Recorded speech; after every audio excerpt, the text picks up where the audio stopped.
साथियों नमस्ते। Gyan Sudha YouTube channel पर मैं आप सबका हार्दिक स्वागत अभिनंदन करता हूं। मित्रों, आज एक बहुत ही महत्वपूर्ण विषय की मैं बात कर रहा हूं, अनुस्वार और अनुनासिक। ये बहुत छोटा सा अंतर है, लेकिन ये छोटा सा अंतर देवनागरी लिपि में न केवल अर्थ भेद अपितु शब्दों का जो लालित्य है उसको भी समाप्त कर देता है।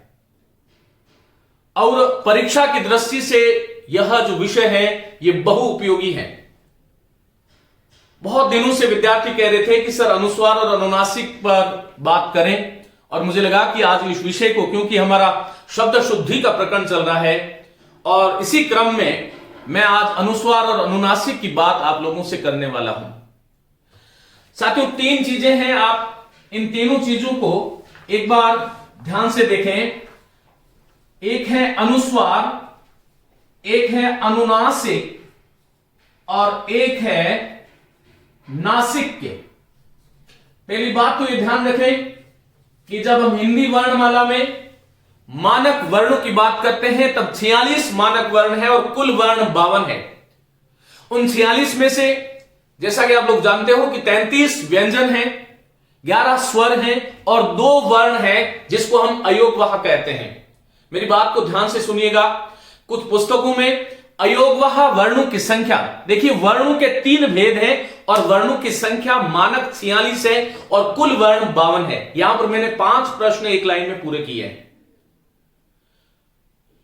इन 46 वर्णों में 2 वर्ण जो हैं उन वर्णों को हम अयोगवाह कहते हैं। और अयोगवाह कहने के पीछे एकमात्र तर्क जो है वो ये है कि हमारे एक तो अनुस्वार और दूसरा विसर्ग। अनुस्वार का मतलब आप जानते हैं ये शिरोरेखा के ऊपर केवल बिंदु होता है, और ये विसर्ग, ये 2 वर्ण जो है देवनागरी लिपि में अयोगवाह के नाम से सम्मिलित हैं। विसर्ग की बात आज हम नहीं कर रहे हैं, लेकिन सबसे बड़ी समस्या वहां पर यह होती है, और मैं इस बात को बहुत बेबाक रूप से कहना चाहता हूं कि आजकल के लेखक भी इस विषय पर उदासीन है, वो बहुत ध्यान से इस पर साधना नहीं करते। साथियों, गलती होना मनुष्य का स्वभाव है, कहीं कहीं पर गलतियां हो सकती हैं, लेकिन यदि सार्वभौम रूप से हम गलतियां करने लगे तो आने वाली पीढ़ी में सदैव ये कहता हूं, मेरी चिंता सदैव यही होती है। तो हमें यह ध्यान रखना चाहिए कि अनुस्वार और अनुनासिक और नासिक्य, मैं आपसे इतनी आश्वस्ति देता हूं कि इस कक्षा के बाद में आपके जिंदगी में अनुस्वार, अनुनासिक और नासिक के संबंधी जितनी भी शंकाएं हैं उन शंकाओं का मैं यहां पर समाधान करने वाला हूं। आप अंत तक इस व्याख्यान के साथ जुड़े रहें। साथियों, अनुस्वार एक बार रीट परीक्षा में पूछा गया। अनुस्वार का अर्थ क्या है? देखिए, अनुस्वार जो है उसमें अनु उपसर्ग है और स्वार शब्द है। हम जानते हैं कि स्वर शब्द होता है और स्वर से स्वार शब्द बनता है, और अनु का अर्थ होता है पीछे, अर्थात ऐसी ध्वनियां जो स्वार अर्थात स्वर के पीछे प्रयुक्त होती है। अनु उपसर्ग किसी भी शब्द के साथ जुड़ता है तो उसका अर्थ होता है पीछे। जैसे अनुचर, पीछे चलने वाला, अनुज, पीछे जन्म लेने वाला। इसी प्रकार अनुस्वार, स्वर के पीछे प्रयुक्त ध्वनियां जो शिरोरेखा के ऊपर बिंदु रूप में लिखी जाती है हिंदी वर्णमाला में, उसे हम अनुस्वार कहते हैं, और अनुस्वार अयोगवाह वर्ण की श्रेणी में सम्मिलित है। यह पहली बात। अनुनासिक, अब देखो, पहली ये हमें ध्यान रखें, अनु पीछे, नासिक अर्थात नासिका के पीछे, अर्थात मुख और नासिका, ऐसी ध्वनि जो मुख सहित नासिका, मुख और नासिका दोनों से उच्चरित हो वह अनुनासिक है, जबकि केवल नासिका से उच्चरित जो ध्वनि है वह अनुस्वार है। यह एक बहुत बड़ा डिफरेंस है। हमें यह ध्यान यह रखना चाहिए कि अनुस्वार का उच्चारण स्थल नासिका है, जबकि अनुनासिक का उच्चारण स्थल मुख और नासिका है। महर्षि पाणिनि ने संज्ञा प्रकरण में कहा, मुख नासिका वचनो अनुनासिका, अर्थात मुख सहित नासिका से उच्चरित होने वाले वर्ण जो हैं वह अनुनासिक है। ये छोटी छोटी चीजें हैं जो हम अनुस्वार और अनुनासिक में जो डिफरेंस की बात कर रहे हैं ये आपको समझ में आएगा।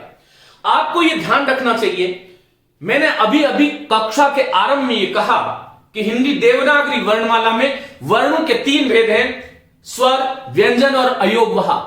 और अनुस्वार की गणना हम अयोगवहा में करते हैं। इसका मतलब ये हुआ कि अनुस्वार देवनागरी लिपि में एक स्वतंत्र वर्ण है। अनुस्वार देवनागरी लिपि में एक स्वतंत्र वर्ण है और स्वतंत्र वर्ण होने के कारण इसकी एक मात्रा गिनी जाती है, जबकि अनुनासिक स्वतंत्र वर्ण नहीं है, पृथक वर्ण नहीं है। स्वरों की प्रकृति जो है, स्वरों की जो प्रकृति है वह 2 प्रकार की होती है।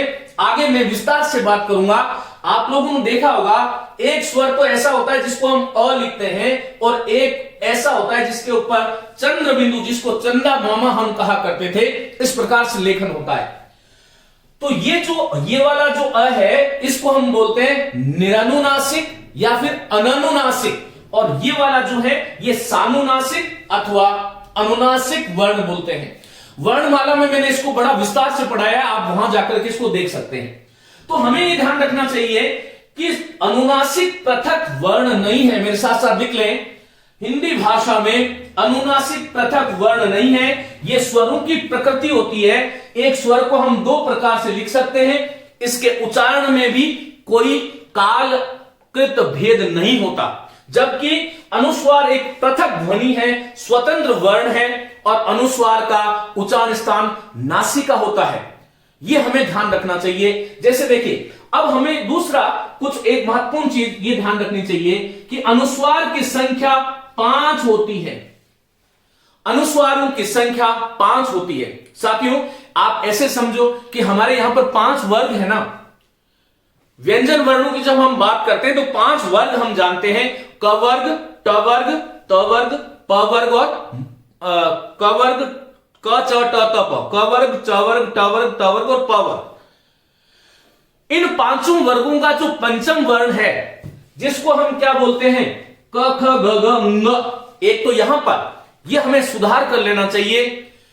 पूरे राजस्थान में विशेष करके और बल्कि पूरे भारतवर्ष में क ख ग घ ड़ बोला जाता है, यह ड़ नहीं होता है, क ख ग घ ङ होता है। ड़ जो है, देखो 3 वर्ण में आपके सामने लिख रहा हूं, थोड़ा मैंने आपके यहां पर लिखा इसलिए है क्योंकि ये आज बहुत महत्वपूर्ण चीजें आगे हम करने वाले हैं। साथियों, ये ड है, इसके नीचे यहां पर लग जाएगा तो ये ड़ बन जाएगा और ये जो वर्ण है ये अंग है। जो अनुस्वार वाली बात है वो अंग है। ये ड़ जो है वो क वर्ग का सदस्य नहीं है, यह ट वर्ग का सदस्य है। ट ठ ड ढ ण और फिर आगे ड़ और ढ, जो ड के नीचे हम बिंदु लगाते हैं ये ड़ है, जबकि ड के पेट के आगे जो बिंदु लगता है ये अंग है। इसका उच्चारण अंग होता है, जैसे वांगमय, कंगन, कंग। तो यहां पर देखो ये पंचम वर्ण है, मैं इसको हलन करके लिख रहा हूं, अंग, फिर च च ज ज य, फिर ट ठ ड ढ ण, फिर त थ द ध न और प फ ब भ म।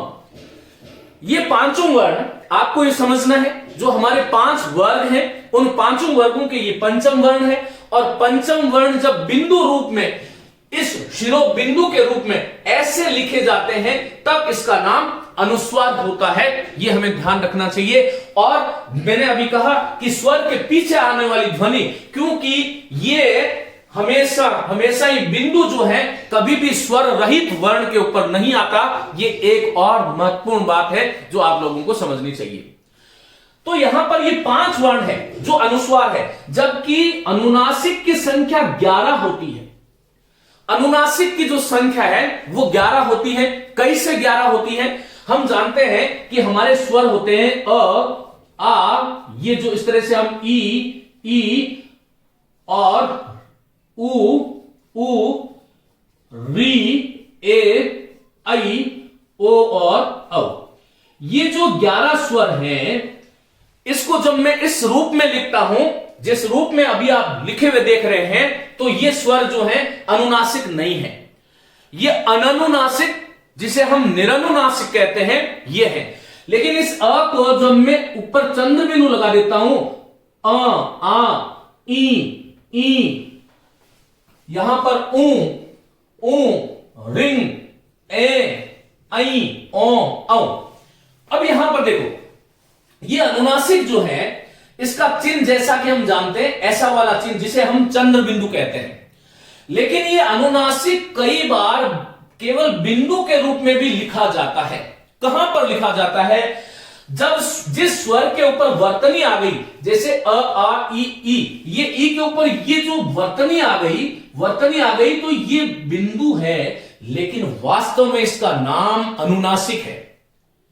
ये आपको बात क्लियर होनी चाहिए। जैसे ऊ री ए के ऊपर ये चंद्र बिंदु आप देख रहे हो, इसी प्रकार ए आई पर ये जो बिंदु देख रहे हो, ये बिंदु अनुस्वार नहीं है, ये अनुनासिक है।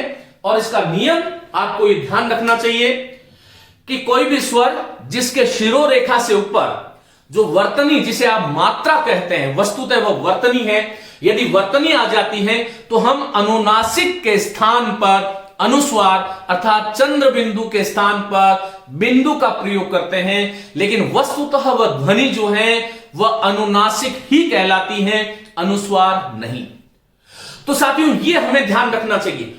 एक महत्वपूर्ण बात, मैं इसको मिटा रहा हूं, आप इसका स्क्रीनशॉट ले लें। एक महत्वपूर्ण बात यह है कि अनुस्वार और अनुनासिक का सही ज्ञान यदि हमें नहीं है तो शब्दों में अर्थ भेद हो जाता है। तो हमें ऐसे ध्यान रखना चाहिए, जैसे मैंने एक शब्द लिखा हंस और एक लिखा हंस। आप सभी जानते हैं, यह बड़ा लोकप्रिय उदाहरण है, हर शिक्षक इसे देता है। ये वाला जो हंस है जिस पर मैंने अनुस्वार का प्रयोग किया, यह पक्षी विशेष है और यह संज्ञा है। व्यक्तिवाचक संज्ञा भी हो सकती है, जातिवाचक भी हो सकती है, वह संज्ञा का बात अलग है, लेकिन यह हंस जो है यह पक्षी का वाचक है। जबकि यह वाला जो हंस जिसके ऊपर मैंने चंद्र बिंदु का प्रयोग किया है, यह क्रिया है। तो एक क्रिया हो गया और एक संज्ञा हो गई। इसी प्रकार से कई बार, जैसे एक शब्द है अंगना और एक शब्द है अंगना, इन दोनों शब्दों में क्या अंतर है आप बताइए। जो लोग यह कहते हैं कि कोई फर्क नहीं पड़ता, बिंदु लगाओ या चंद्र बिंदु लगाओ, उन लोगों से आप ये तर्क कीजिएगा कि भाई अंगना और अंगना में क्या अंतर है। तो साथियों, अंगना जो है ये अंगना स्त्री है, अंगना ललना जिसको बोलते हैं स्त्री है, लेकिन ये अंगना जो है, जो जिसे आप आंगन बोलते हैं, तेरे अंगने में मेरा क्या काम है। तो ये अंगना आंगन है, जबकि ये अंगना स्त्री है। इसका उच्चारण है अंगना, अंगना, थोड़ा दीर्घ उच्चारण होता है अंगना, और ये अंगना है, अंगना अंगना, ये इस पे रुका नहीं जाता, ये अंगना। क्योंकि अनुस्वार एक पृथक वर्ण है, इसकी पृथक ध्वनि है जो नाक से बोली जाती है। जबकि अनुनासिक में केवल और केवल हमें यह ध्यान रखना चाहिए कि मुख और नासिका दोनों एक्टिव हो जाती है। तो ऐसे हमें ध्यान रखना चाहिए। ये अंगना है, ये अंगना। जैसे ये हंस, हंस, जबकि ये हंस, हंस और हंस, तो दोनों में उच्चारण का स्पष्ट अंतर है।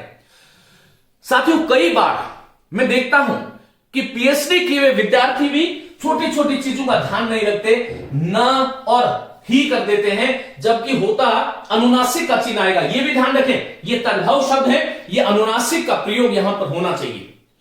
तो नहीं पर बिंदी हमने हजारों बार देखी, लेकिन हमने अपनेपन से नहीं देखी, अपनत्व से नहीं देखी, नहीं लगाते हैं। तो नहीं शब्द पर ये जो है अनुस्वार के रूप में प्रयुक्त हो रहा है, लेकिन वास्तव में यह अनुनासिक है। ये तो ना और ही हो जाएगा, नहीं तो नहीं। इसी प्रकार से देखो, एक जैसे मैंने कहा कि कही, अब कही और कहीं, देखो दोनों में कितना अंतर हो गया। मैंने कहा कि उसने ये बात कही, तो ये क्रिया है भूतकाल की, और आप कहीं भी जाओ ये स्थानवाचक अव्यय है, ये क्रिया है, जबकि ये वाला जो है कहीं जो है वो अव्यय है।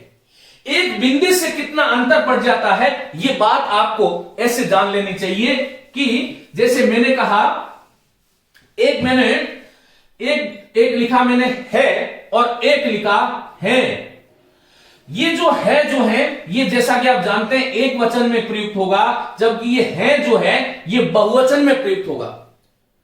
लड़का जा रहा है और लड़के जा रहे हैं।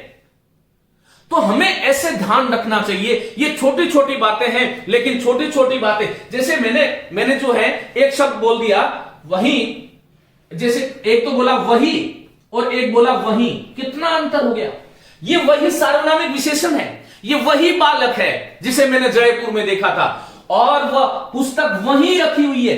तो एक बिंदु से अर्थभेद हो गया, शब्द की कोटि बदल गई। कितनी सुंदर भाषा है हमारी ये, लेकिन इसके सुंदरता को, इसके सौंदर्य को हमें रक्षित करना चाहिए। बहुत सारे लोग देखो, बहुत एक जो महत्वपूर्ण बात मैं आपको बताना चाह रहा हूं, बहुत सारे लोग क्या करते हैं, जब शुभकामनाएं देते हैं तो शुभ कामनाएं, कुछ लोग तो शुभकामनाएं ऐसे लिख देते हैं और कुछ लोग जो है शुभकामनाएं ऐसे लिखते हैं। ये दोनों गलत है साथियों, आपको ध्यान रखना चाहिए। आप चाहे शुभकामना, ये नहीं है, ये शुभकामना ऐ नहीं है, ए है बहुवचन का वाचक, तो ये शुद्ध क्या होगा, शुभ कामनाएं। अब आप कहोगे क्या फर्क पड़ता है सर, हम ये लगाएं या ये लगाएं? बिल्कुल फर्क पड़ता है। शुभ कामनाएं, मंगल कामनाएं, मंगल कामनाएं, ये जितने भी हमने कहा नारियां, हमने बहुवचन बनाया और नारियां लिख दिया, गलत है ये कैसा होना चाहिए, नारियां, वधुएं, वधुएं, ये ए, ये कुछ लोग तो ऐ लिख देते हैं, वधुऐ। तो ये छोटी छोटी बातें हैं, लेकिन इन छोटी छोटी बातों को यदि आपने आज सुधार लिया तो ठीक है, नहीं तो गड़बड़ हो जाएगा। जहां पर अनुस्वार अनुनासिक नहीं आता, जैसे दुनिया शब्द होता है, दुनिया हम बोलते हैं दुनिया। इसी प्रकार शब्द होता है नींबू, हम बोलते हैं नींबू। जहां पर नहीं होता है वहां पर हम लगा देते हैं, और जहां पर मैं उसे पूछ कर बताऊंगा। देखो, एक तो होता है पूछ कर और एक पूछ कर। तो पूछ कर तो कोई शब्द नहीं होगा, तुम पूछोगे कैसे? हां, पहुंचना जरूर होता है, पहुंचना, लेकिन पूछ कर बताऊंगा। तू झूठ बोल रहा है, नहीं तू झूठ बोल रहा है। तो ये छोटी छोटी चीजें हैं, हमें ध्यान रखना चाहिए। मैं सदैव आपको कहता हूं कि विद्यार्थी को अपने संगात में, देखो हम चाहे कितने भी समस्याओं में रहे, कोई फर्क नहीं पड़ता साथियों। इस संसार में कोई जीव ऐसा नहीं है, कोई जीवन ऐसा नहीं है जो टूटा हुआ नहीं हो, जिसके समस्याएं नहीं हो, जिसके आसपास सारा सब कुछ जो है आनंदित ही आनंदित करने वाला हो। ऐसा कोई फर्क नहीं पड़ता। लेकिन साहसी व्यक्ति वह होता है जो इन तमाम प्रतिकूल परिस्थितियों के बावजूद भी अपने अच्छे गुणों को कभी नहीं छोड़ता। और मैं आप लोगों से आग्रह करता हूं और ये आदेश भी देता हूं, मेरा जो युवा वर्ग है वो कमजोर ना बने। आप लोग इन चीजों को यदि देखोगे तो आपको ये छोटी छोटी चीजें, अरे मैंने कहा कि झूठ बोल रहा है, अब झूठ की जगह झूठ शब्द होता है, झूठ ठ नहीं, एक तो झूठ, एक झूठ। तो हमें जहां पर नहीं लिखना वहां पर हम लिख देते हैं, जहां पर लिखना होता है वहां पर नहीं लिखते हैं। तो ये बहुत महत्वपूर्ण बातें हैं जिसको आपको ध्यान रखनी चाहिए। लड़कियां हैं, नदियां हैं, नदियां, ये नदियां लिखोगे गलत है, नदियां, लड़कियां, बहुएं, वधुएं। तो हमें इस प्रकार की पत्नियां, पत्नी में अकेले में तो दीर्घ होगा, लेकिन जब पत्नियां बहुवचन बनाएंगे तो पत्नियां ये नहीं करो, पत्नियां। तो भाई अनुस्वार और अनुनासिक जिसे हम बिंदु और चंद्र बिंदु कहते हैं, उससे कितना अर्थ भेद हो गया। वर्तनियां हैं, अशुद्धियां हैं, अशुद्धियों को भी हम ऐसे लिख देते हैं कि इतनी अशुद्धियां, अरे इसको तो ठीक लिख दो अशुद्धियां, ये तो गलत है। शुद्ध क्या होगा? अशुद्धियां। ये चंदा मामा, मैंने एक दिन लिखा था कि चंदा मामा भी हमारे शब्दों की शान हुआ करते थे, हमारे शब्दों की शोभा को वर्धित किया करते थे। न जाने चंदा मामा कहां चला गया, तू लौट के आ चंदा मामा, तेरी बहुत याद आती है। ये कितनी वैज्ञानिकता इसमें थी, छोटी सी चीज थी, लेकिन हमने इसको विस्मृत कर दिया। चलिए आइए साथियों, मैं कक्षा के अंत में कुछ आपको प्रैक्टिस कराऊंगा, लेकिन आज कुछ और महत्वपूर्ण बातें जो कि केंद्रीय हिंदी निदेशालय के माध्यम से जो मुझे प्राप्त हुई, कुछ चीजें जो मानक है उन बातों की, उन तथ्यों की आज हम बात करते हैं। चलिए आइए, पहला बात मैंने लिखा है, पहले तो ये ध्यान रखें, अनुस्वार बिंदु होता है, अनुनासिक चंद्र बिंदु होता है। ये व्यक्तिगत रुचि का विषय नहीं है, ध्यान दीजिएगा, ये व्यक्तिगत रुचि का विषय नहीं है कि मेरा मूड है तो मैं अनुस्वार लिखूंगा और आज मूड है तो मैं चंद्र बिंदु लिखूंगा। मैंने आपको इसकी संकल्पना के विषय में इस पे बहुत अधिक बोला जा सकता है, लेकिन जो जो जरूरी चीजें थी उसके बारे में मैंने आपको बात बताई। आइए बात करते हैं पांचों वर्गों के पंचम वर्ण। पहली बात तो मैंने आपको बता दिया है, ये ड है, ये ड़ है और ये अंग है, और क ख ग घ ड़ नहीं बोले।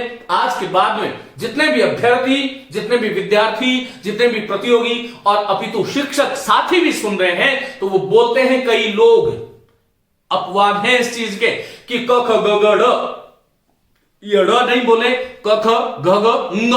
वर्णों का उच्चारण का अपना एक नाद है, अपना एक सौंदर्य है, अपने उच्चारण की एक प्रक्रिया है। एक अल्प प्राण है, दूसरा महाप्राण है। क ख ग घ ङ, च छ झ झ य, ट ठ ड ढ ण, त थ द ध न, प फ ब भ म।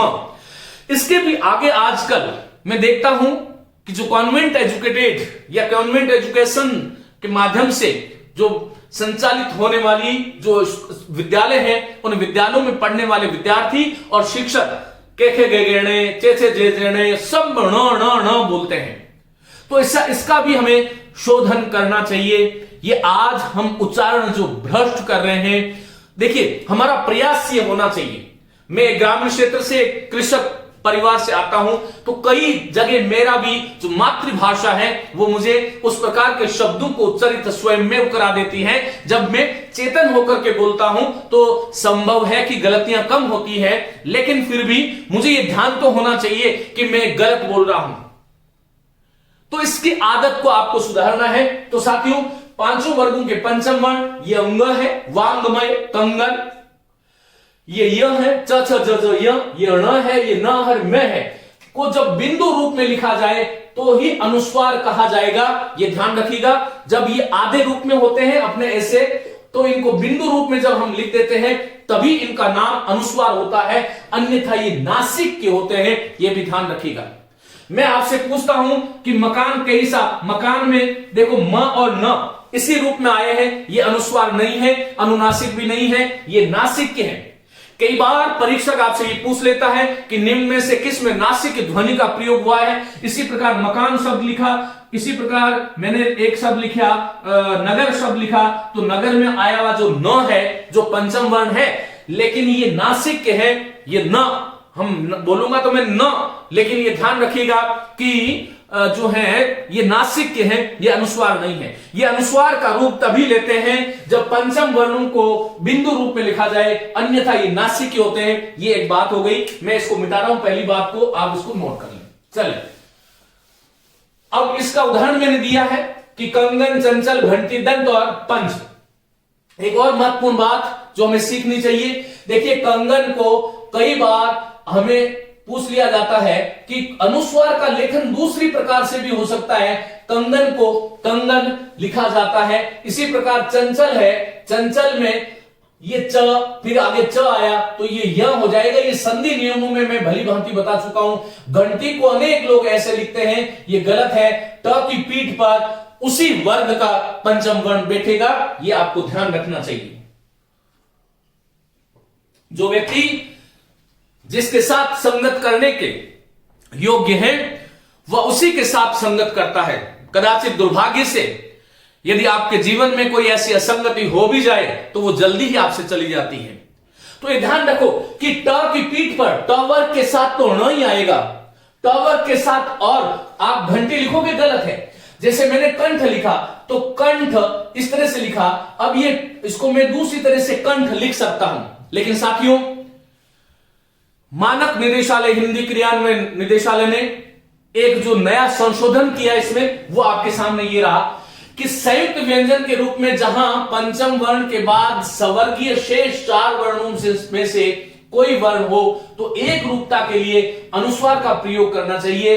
अब एक रूपता कैसे, हमारी समस्या क्या होती है कि हिंदी मानक निदेशालय ने इसे सरल बनाने के लिए क्योंकि विद्यार्थी चंचल को ऐसे लिख देते हैं, चंचल को ऐसे लिख देते हैं, तो यहां पर एक रूपता रहे, इसलिए पंचम वर्ण जो मैंने 5 पंचम वर्ण बनाए उनमें एक रूपता के लिए अनुस्वार का प्रयोग करना चाहिए। आजकल पंकज जो है ये मानक नहीं है, ये भी आप ध्यान रखो। पंकज को ऐसे ही लिखना है, पंकज को ऐसे ही लिखना है। इसी प्रकार चंचल ये मानक नहीं है, ये आपको ध्यान रखना है, चंचल ये है। और इसका कारण सीधा सीधा ये रहा कि एक रूपता आ जाए। एक रूपता के अभाव में ये गलतियां जो हो रही थी, ये कितना ठीक हुआ कितना गलत हुआ इस विषय पे मैं बात नहीं कर रहा, लेकिन आप क्योंकि मैं मानक हिंदी की बात कर रहा हूं, तो मानक हिंदी में आपको ध्यान रखना चाहिए कि यहां पर देखो, जैसे पंकज है, पंकज को इसी तरह से लिखें। गंगा को आप देखो, गंगा ऐसा भी लिखा जा सकता है, लेकिन ये मानक नहीं रहा। गंगा को इस तरह से लिखें अनुस्वार युक्त, क्योंकि एक रूपता लानी जरूरी है। विद्यार्थी को यह समझ नहीं आता कि ये अंग आएगा कि य आएगा कि ण आएगा कि न आएगा कि म आएगा, और इसलिए देवनागरी सुधार आयोग ने ये जो संशोधन इसमें किए, ये हमारे मानक है परीक्षाओं की दृष्टि से, ये आपको ध्यान रखना चाहिए। तो पंकज है, गंगा है, मंजूषा। अब मंजूषा वास्तव में तो ऐसे मंजूषा इस तरह से लिखना चाहिए, ये य क्योंकि आगे ज आ रहा है और ज जो है वो च वर्ग का सदस्य है, इसलिए मंजूषा, मंजूषा।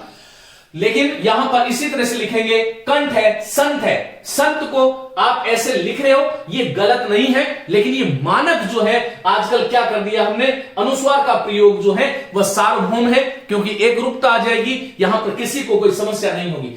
संध्या है, मंदिर है, संपादक है, संबंधित है इत्यादि। ये पहले नियम से जुड़ा हुआ नियम था, मैं इसको मिटा रहा हूं, आपको समझ में आ गया होगा कि जो 5 वर्ण, 5 वर्गों के जो पंचम वर्ण है, जिसको मैंने उंग, य, ण, न और म कहा, उसको एक रूपता के लिए हमें अनुस्वार का प्रयोग करना चाहिए। ऐसा मानक हो गया है, अब इसको जो है मान लिया गया है। हाँ, एक बात ये भी ध्यान रखें कि यदि आपसे कोई परीक्षक जानबूझ करके ये पूछे कि इसकी वस्तुतः ध्वनि क्या है, जैसे मैंने कहा कि मंजूषा है, अब मंजूषा की वस्तुतः इस म को किस रूप में लिखना चाहिए अनुस्वार को, तो ये य लिखना चाहिए। क्यों लिखना चाहिए?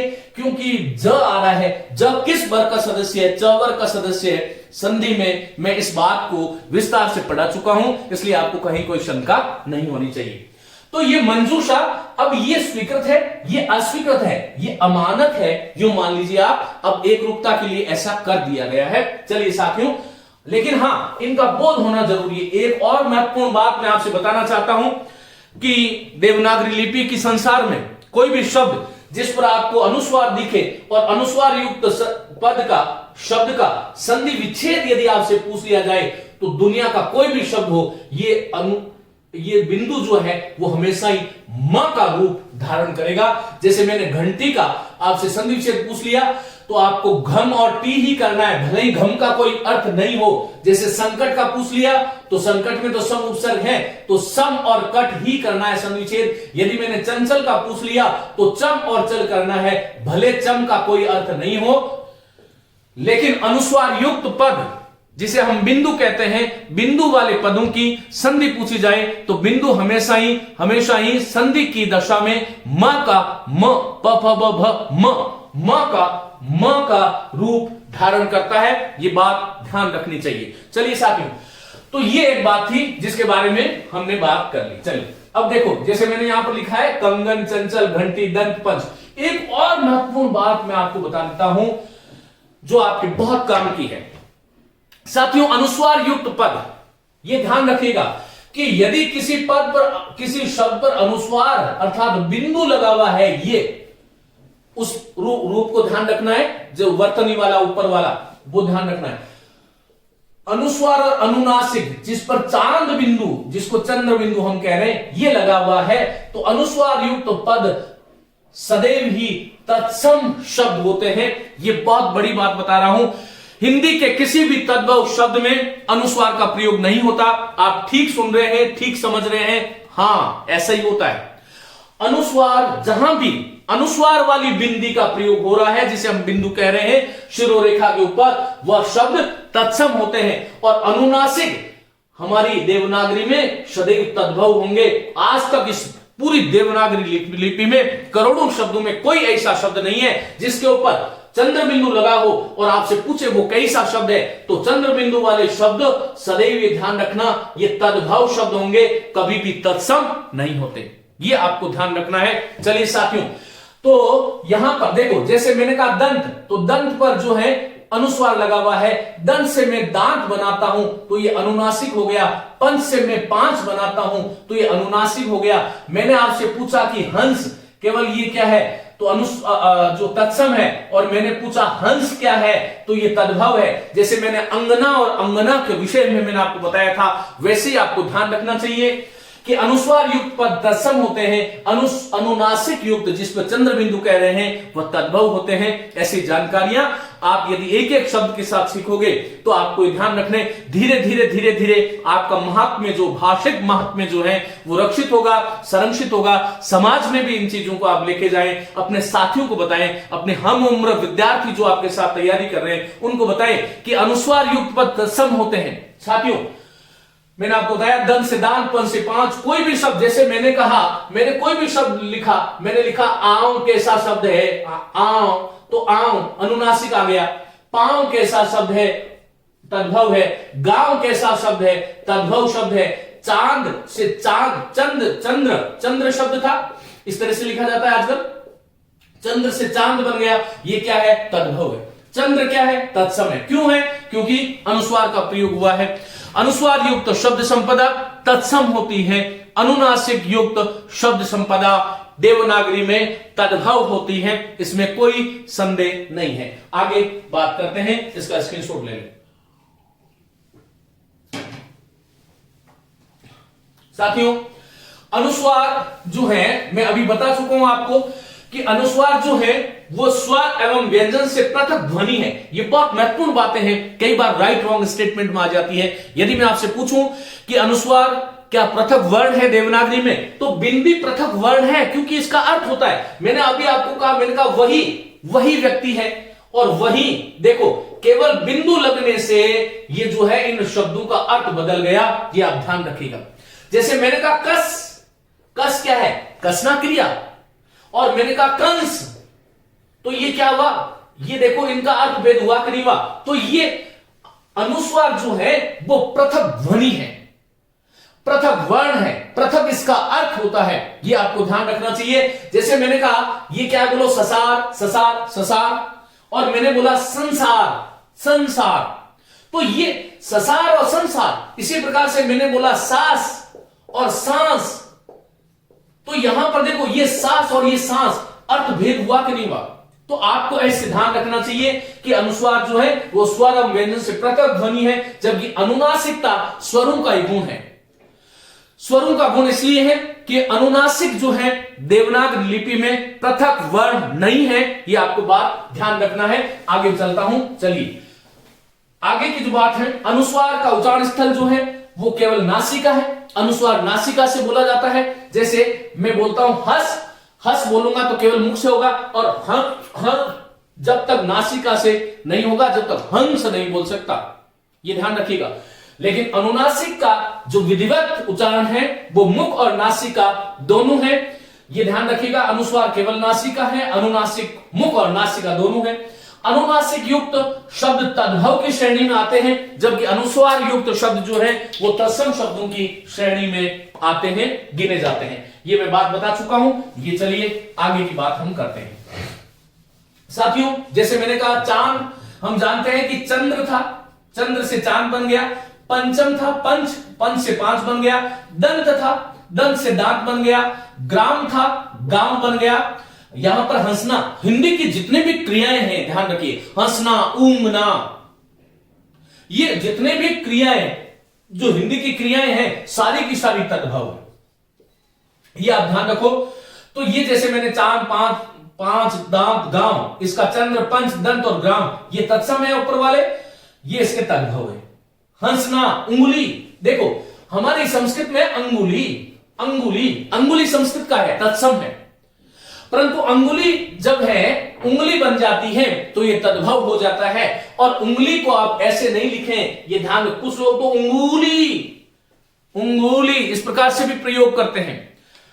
तो उंगली होता है। इसी प्रकार सांस वाला बता दिया, खूंटा, खूंटे को आप ऐसे नहीं रखें, खूंटा ये गलत है, शुद्ध है खूंटा, खूंटा, क्योंकि ये यदि आप ऐसे लिखोगे तो इसका उच्चारण होगा खूंटा, ये खूंटा है, ये खूंटा नहीं है, ये खूंटा, खूंटा, क्योंकि ये गलत है। इसके साथ में हमें अनुनासिक का प्रयोग करना चाहिए। पूंछ, पूंछ जो है पुच्छ शब्द था संस्कृत में, पुच्छ, पुच्छ, पुच्छ विषाण गिना, पुच्छ का पूंछ बन जाता है, पुच्छ तत्सम है, पूंछ उसका तद्भव है।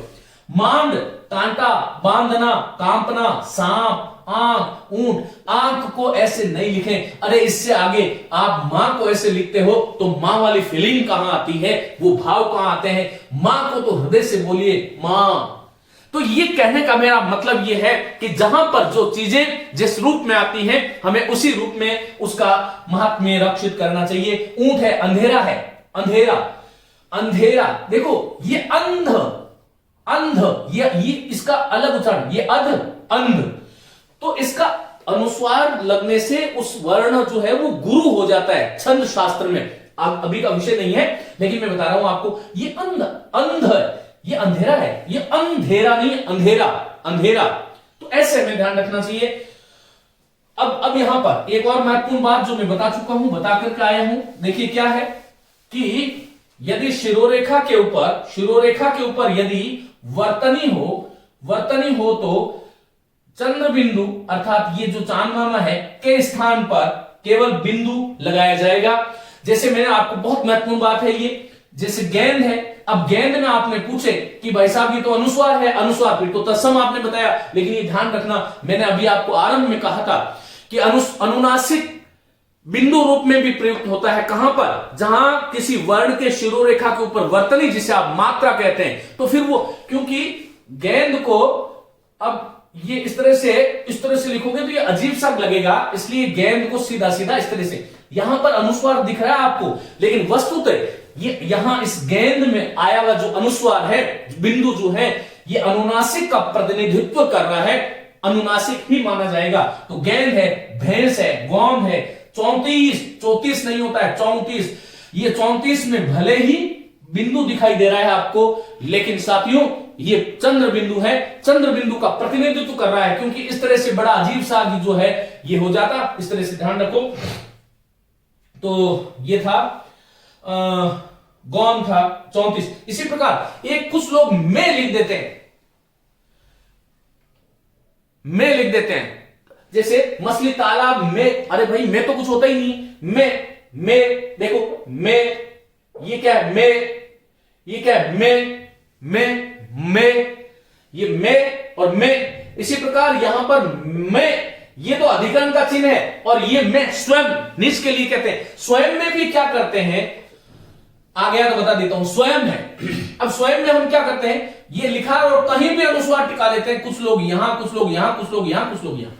पहले एक तो ये ध्यान रखना कि स्वयं में अनुस्वार यहां पर नहीं आता है, ये ध्यान रखें। स्वयं का अनुस्वार स्वयं है, एवं है, परम है, इनमें सब में ये म के स्थान पर आया हुआ अनुस्वार है। ये वस्तु पे क्या था, परम था, परम में ये जो म था इसका अनुस्वार बन गया, स्वयं था म का अनुस्वार बन गया, एवं था म का अनुस्वार बन गया, तो स्वयं है, परम है। अकिं, अकिंचन जो शब्द हम लिखते हैं, तो इस प्रकार बहुत सारे शब्द हैं, अनंत ज्ञान है साथियों। आगे मैंने देखो, मैं ईंट, ईंट, तो यहां पर आपको ध्यान रखना चाहिए कि ईंट में आपको दिखाई तो अनुस्वार दे रहा है, लेकिन वास्तव में वो अनुनासिक है। एक ये ध्यान रखो, गई है तो एक वचन है, और गई, गई, लड़की गई, गई, लड़की गई, और लड़कियां, लड़कियां गई, तो गई एक वचन गई, लड़कियां गई नहीं होता, लड़कियां गई, तो बोलना भी हमें गई चाहिए, गई नहीं है, तो ऐसे ध्यान रखना चाहिए। इसी प्रकार है और है एक वचन है बहुवचन है। ये आगे जो लगता है ना अव्यय में, ज्यों, त्यों, क्यों, यहां पर ये आपको अनुस्वार दिखाई दे रहा है, लेकिन वास्तव में ये अनुनासिक है, क्योंकि शिरोरेखा के ऊपर जब वर्तनी आ जाती है तो अनुनासिक का लेखन ही अनुस्वार की भांति होने लग जाता है। चलिए साथियों, आगे हम बात करते हैं, अब देखो, जैसे मैंने कहा, जो इसी प्रकार मां बता चुका हूं, एक हूं को इस तरह से लिख देते हैं, ये गलत है। ये हूं ऐसे होगा, हूं, ये हूं है, हूं, तो मुख और नासिका दोनों से बोला जाएगा, हुम नहीं है। तो आपको ऐसे ध्यान रखना चाहिए। जैसे आपने लिखा जहां, तो ये जहां हिंदी का अव्यय है, लेकिन ये जहां, सारे जहां से अच्छा, तो ये जहां जो है वो संसार है भाई। तो आपको इन छोटी छोटी चीजों से ध्यान रखना। मांगे, मांगों को लोग ऐसे लिखते थे, मांगे, अरे नहीं, मांगे, मांगे। तो ऐसी, इसी प्रकार जैसे एक शब्द है, कुछ लोग करेंगे, करेंगे, और कुछ लोग करेंगे, दोनों लिख देते हैं। नहीं, देखो, एक प्रत्यय है एगे और एक प्रत्यय एंगे। तो हमें ध्यान रखना चाहिए कि करेंगे, चलेंगे, बैठेंगे, एंगे है, एंगे। और क्योंकि ये है तो अनुस्वार, अनुनासिक ही, लेकिन क्योंकि ये वर्तनी लग जाती है तो बैठेंगे। और क्योंकि आप देखो, आप ऐसे, जैसे मैंने कहा करे, ये करे है, ये क्या है, बोलो करे, दोनों में कितना अंतर हो गया है। ये सामान्य सी बातें थी। ये वस्तुतः तो 3rd 4th क्लास में, तीसरी और चौथी कक्षा में पढ़ने योग्य बातें हैं, लेकिन मैं जानता हूं विद्यार्थी उस वक्त पढ़ा करता है जब उसे परीक्षा देनी होती है। बाकी तो जो है आप जानते ही हैं क्या करना होता है। तो ये छोटी छोटी चीजें, इसी प्रकार एक, जैसे मैंने कहा उन्होंने, ये एलडीसी में पूछा गया, देखो 2 नंबर की बात है। अरे उन्होंने, हो पे आएगा, उन्होंने, किन्होंने, होने, जिन्होंने, यहां पर ओ ने, कुछ लोग यहां लगा देते, कुछ लोग दोनों जगह लगा देते, ये गलत है, ये ध्यान। उन्होंने, जिन्होंने, किन्होंने। तो ये यदि आप उच्चारण ठीक रखोगे तो लेखन भी ठीक होगा, मेरा ऐसा मानना है। बहुत सारे लोग, जैसे मैंने कहा सूंघना, ये सूंघना गलत है, सूंघना। तो इन चीजों का आपको ध्यान रखना चाहिए। खैर चलिए, ये मांगे, इस तरह से आपको लिखना है, आगे से ऐसे ध्यान रखिएगा। साथियों, जहां पर भी शिरोरेखा नहीं हो, शिरोरेखा के ऊपर वर्तनी नहीं हो, वहां पर आप चंद्र बिंदु का प्रयोग करें। एक महत्वपूर्ण बात जो मानक निदेशालय द्वारा ही प्रकाशित है, इसमें मेरा कुछ नहीं है, उसी का नियम है, मैंने लिखा है, संस्कृत शब्दों में अनुस्वार का प्रयोग य से ह तक पहले की तरह ही रहेगा। एक ये बहुत महत्वपूर्ण बात है कि यदि म का योग ह, य से लेकर के म का योग, ये ध्यान रखो, म का योग य, व, र, ल, श, स और ह से होता है, तो म का हमेशा ही अनुस्वार बनता है। जैसे मैंने बताया ना आपको, कंगन को आप ऐसे भी लिख सकते हो, ऐसे भी लिख सकते हो, हालांकि एक रूपता के लिए ये वाला मान लिया है। चंदन को आप ऐसे भी लिखते थे और चंदन को अब एक रूपता में ऐसा मान लिया, लेकिन आपको संयम शब्द को ऐसे ही लिख सकते हो। ये संयम गलत है, ये गलत है, क्योंकि यह आ रहा है, संयम है, संसार है, संरक्षक है, संविधान है, संहार है, संशय है। ये जितने भी शब्द है इसमें, क्योंकि य से हे तक कोई भी वर्ण हो तो वो यहां पर संयोग, संरक्षण, यहां पर दूसरा कोई तरीका है, संलग्न, संसार, अंश, कंस, सिंह। तो ऐसा हमें ध्यान रखना चाहिए कि यह वर्ण, ये जो 8 वर्ण है, इनके साथ तो सदैव अनुस्वार ही होता है, कभी नासिक के रूप में नहीं आ सकता। नीचे दूसरा कोई वैकल्पिक लेखन नहीं होना चाहिए। मैं इसको मिटा रहा हूं। एक पॉइंट हमारा एक और रह गया है, क्या है देखिए। चलिए साथियों, मैं एक लास्ट इसमें, यदि पंचमाक्षर के बाद अन्य वर्ण का पंचमाक्षर हो तो अनुस्वार नहीं बनेगा। ये बहुत महत्वपूर्ण बात है। कैसे? जैसे मैंने लिखा वांगमय, आप लोग जानते हो कि इसका संधिविच्छेद होता है वाक और मय। अब ये क अंग बन गया तो ये 5वां है, ये भी 5वां है, तो वांगमय को आप ऐसे नहीं लिख सकते, अनुस्वार नहीं बन सकता। यहां पर ये ध्यान रखना चाहिए, दोनों नीचे आएंगे, वांगमय। इसी प्रकार चिन्मय, संधिविच्छेद होता है चित और मय, चित का त जो है उसका न बन जाता है, तो चिन्मय। आप चिन्मय को ऐसा नहीं लिख सकते, चिन्मय, अनुस्वार नहीं बना सकते। सत और मित्र,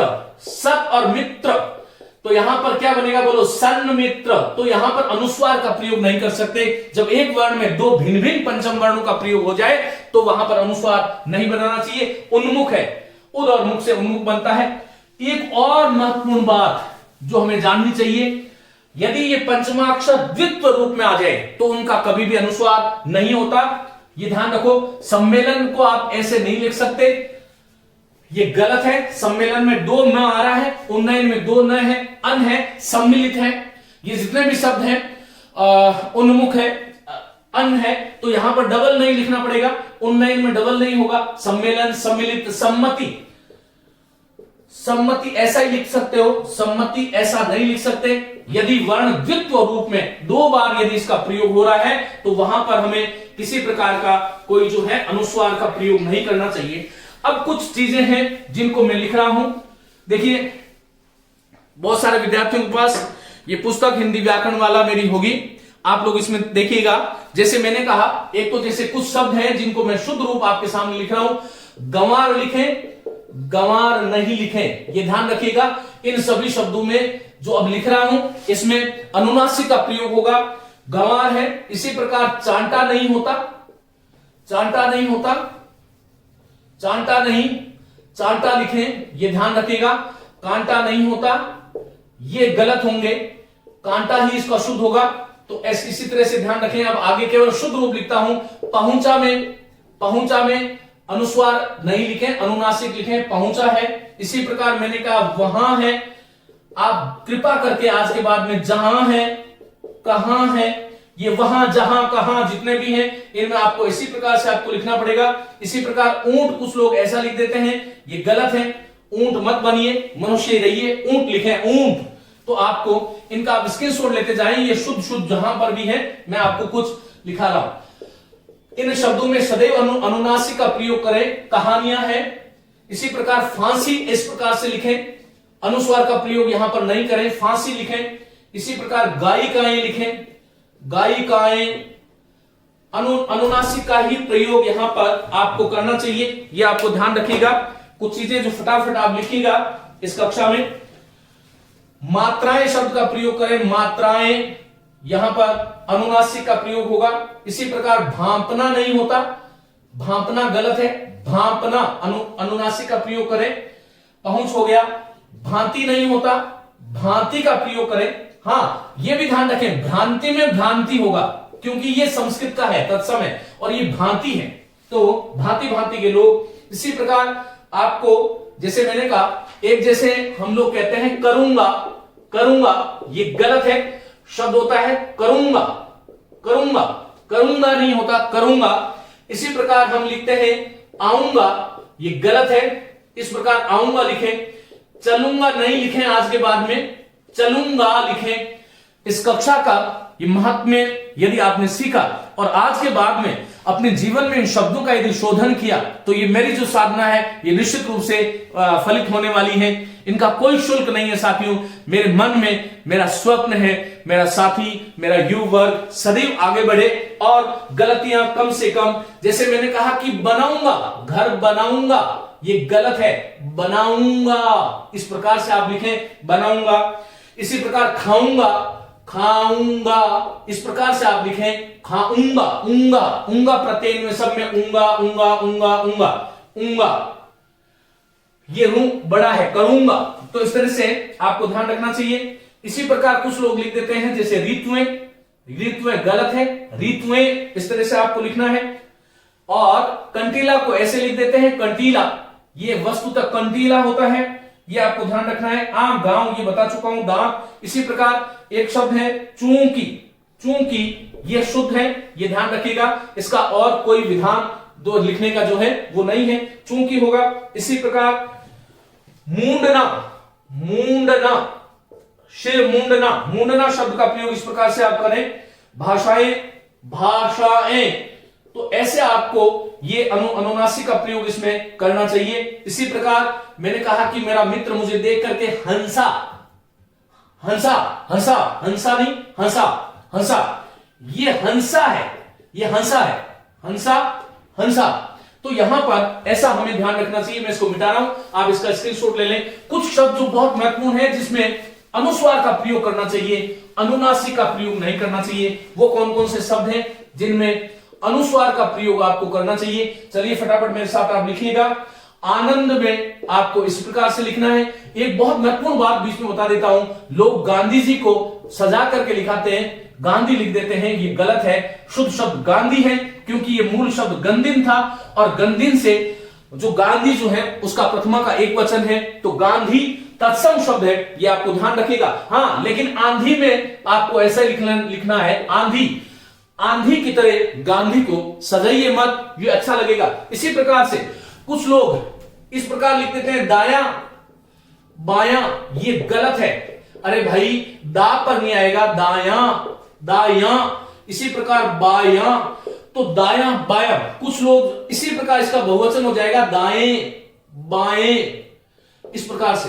तो हमें ये छोटी छोटी चीजें हैं, लेकिन क्यों भ्रांति हो गई? क्योंकि हमने लिखने पर ध्यान नहीं दिया। आपने हजारों बार ये चीजें देखी होगी, पुस्तकों में देखी होगी, आपने, आपकी आंखों ने उसको पढ़ी भी होगी, लेकिन उसके बावजूद भी आप इन चीजों का ध्यान नहीं रखते। चलिए, अनुस्वार कहां कहां पर आएगा उसकी हम बात कर रहे हैं। इसी प्रकार तांत्रिक, तांत्रिक, ता ता ता अनुस्वार आएगा, क्योंकि तंत्र से बना है, और तंत्र शब्द जो है वह तत्सम है। तो जितने भी तत्सम शब्द होंगे सबके साथ अनुस्वार का प्रयोग होगा, अनुनासिक का प्रयोग नहीं होगा। इसी प्रकार संस्कृत, कुछ लोग संस्कृत के ऊपर भी चंद्र बिंदु लगा देते हैं। जहां पर नहीं होता है वहां पर लगाने का आनंद ही कुछ और है, जहां पर होता है वहां पर हम लगाते नहीं है। इसी प्रकार कुछ लोग रंग लिख देते हैं, ये रंग गलत है। अरे भाई, रंग है, ये संज्ञा है। हाँ, आप ध्यान रखना, जब हम कहते हैं कि कुसुमल रंग से रंगना, रंगना, लाल रंग से रंग देना, तो ये रंगना, ये वाला रंगना जो है वो हिंदी की क्रिया है, लेकिन ये रंग जो है वो संज्ञा है। और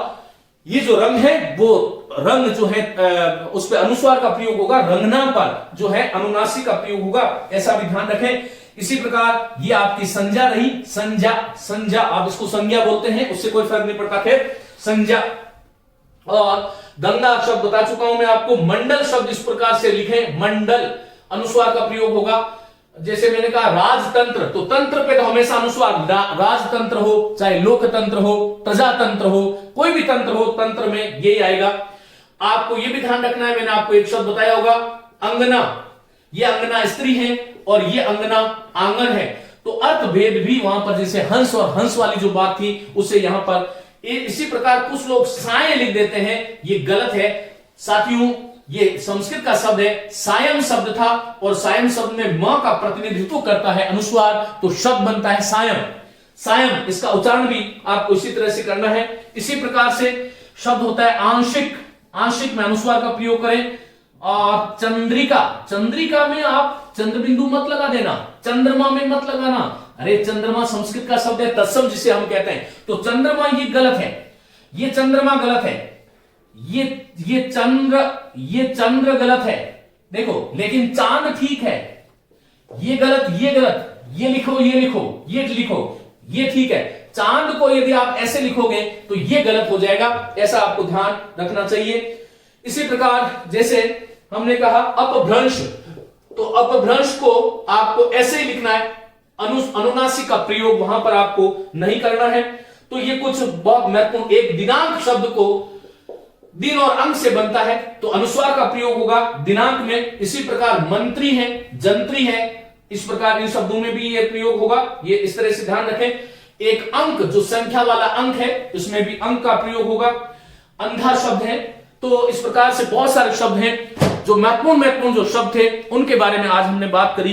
ये बहुत ही महत्वपूर्ण कक्षा है, मुझे लगता है हर हिंदी के उपासक को, हर हिंदी के प्रेमी को इस कक्षा को ध्यान से सुनना चाहिए, नोट्स बनाना चाहिए और दैनंदिन जीवन में इनका प्रयोग करना चाहिए। आगे की कक्षा में, आज की कक्षा इतनी होगी, आगे की कक्षा में कुछ हमारी शब्द शुद्धि से संबंधित कुछ चीजें रह गई हैं, उन चीजों को हम करने वाले हैं। बहुत आनंद के साथ आप लोग पढ़िए, मेरी खूब शुभकामनाएं। और जो कुछ भी पढ़ते हो उसको आप जरूर जो है अपने साथियों के साथ शेयर करें, अपने साथियों के साथ उसको बांटें, क्योंकि कहते हैं अपूर्व कोशो विद्यते तव भारती। हे महाभारती, तेरा ये जो कोश है ये अपूर्व है, व्यय तो वृद्धिम मायाति, इसका जितना व्यय करोगे वृद्धि को प्राप्त होगा, क्षयम मायाति संचयात, और यदि कोई उसको संचय करके रखेगा वो स्वयं मायाती क्षीण हो जाता है। मां सरस्वती का खजाना ही एकमात्र ऐसा है। खूब बांटिए, मन से बांटिए और निस्वार्थ भाव से बांटिए। मेरी खूब खूब शुभकामनाएं। सब आनंद में रहें।